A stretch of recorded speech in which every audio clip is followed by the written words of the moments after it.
வீட்டில் இருக்கவங்களாம் நல்லா இருக்குமா அப்படின்னு சொல்லி இதையே கேட்டு வாங்கி சாப்பிடுவாங்க. அந்த அளவுக்கு அருமையாக இருக்கும்.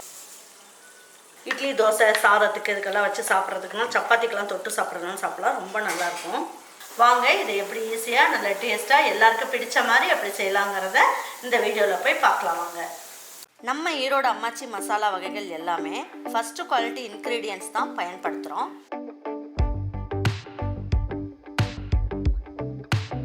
வாங்குகிற பொருட்கள் எல்லாமே முறையாக ஜலிச்சு பொன் வறுவலாக வறுத்து சரியான பதத்தில் அரைக்கிறோம்.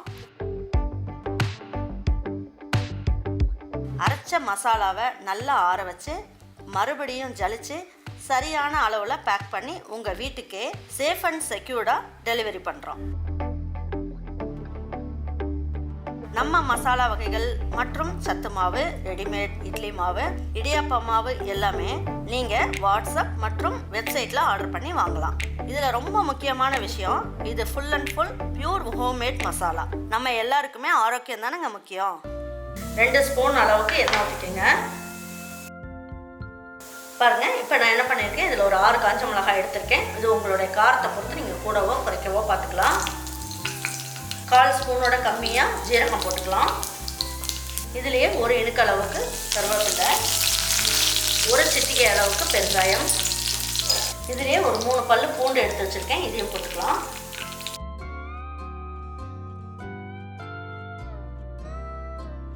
ஒரு கைப்பிடி அளவுக்கு சின்ன வெங்காயம் எடுத்து வச்சுருக்கேன், இதையும் போட்டுக்கலாம்.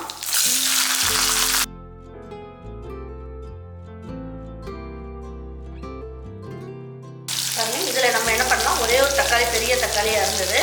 அந்த தக்காளியை நல்லா பெருசு பெருசாகவே கட் பண்ணிட்டேன். இல்லை வதக்கி தான் நம்ம அரைக்க போகிறோம் அப்படிங்கிறதுனால.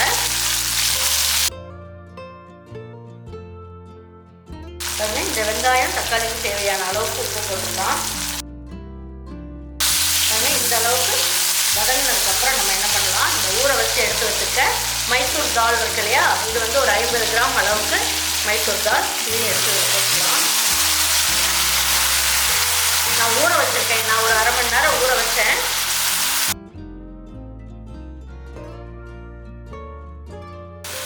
நல்லா ஹை ஃப்ளேமில் வச்சுட்டு ஒரு 2 நிமிஷம் நல்லா வதக்கிக்கலாம்.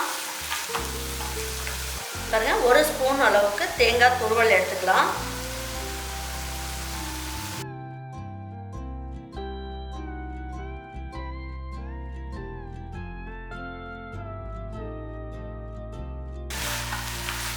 ஒரு 2 நிமிஷம் நல்லா வதக்குனீங்கனாலே போதும்.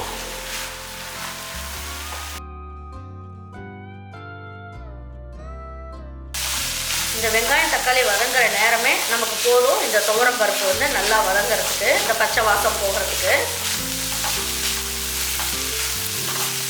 நல்லா ஒரு கைப்பிடி அளவுக்கு கொத்தமல்லி எடுத்துக்கோங்க. எடுத்துட்டு நல்லா இதையும் பிச்சு இதில் போட்டுக்கலாம். நல்லா மணமாக சூப்பராக இருக்கும். கொஞ்சம் தண்டோடு இருந்தாலும் பரவாயில்ல, போட்டுக்கங்க. நல்லா டேஸ்ட் வந்து சும்மா அட்டகாசமாக இருக்கும்.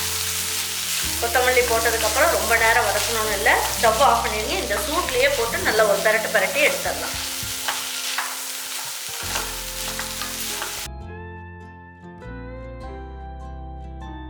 இப்போ இதை எடுத்து ஒரு மிக்ஸி ஜாருக்கு போட்டுடலாம்.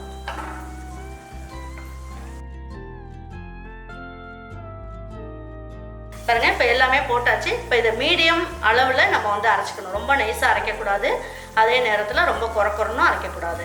உங்களுக்கு எந்த அளவுக்கு அரைச்சா பிடிக்குமோ அந்த அளவுக்கு நீங்கள் அரைச்சிக்கோங்க. பாருங்கள், இந்த அளவுக்கு நல்லா குறைப்பாக அரைச்சாச்சு. இப்போ எடுத்து சட்னி இதில் மாற்றிடலாம்.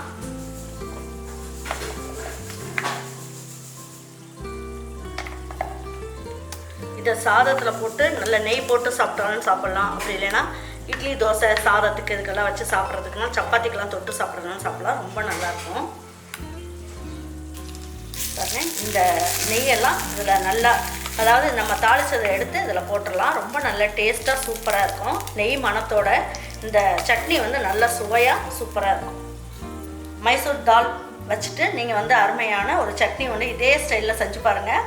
வீட்டில் இருக்கவங்களாம் நல்லா இருக்குமா அப்படின்னு சொல்லி இதையே கேட்டு வாங்கி சாப்பிடுவாங்க. அந்த அளவுக்கு அருமையாக இருக்கும். எல்லாருக்கும் பிடிச்சிருந்ததுன்னா லைக் பண்ணுங்கள், ஷேர் பண்ணுங்கள், சப்ஸ்கிரைப் பண்ணுங்கள், மறந்துடாமல் கமெண்ட்ஸ் பண்ணுங்கள். தேங்க்யூ ஃபார் வாட்சிங் ஈரோடு அம்மாச்சி சமையல்.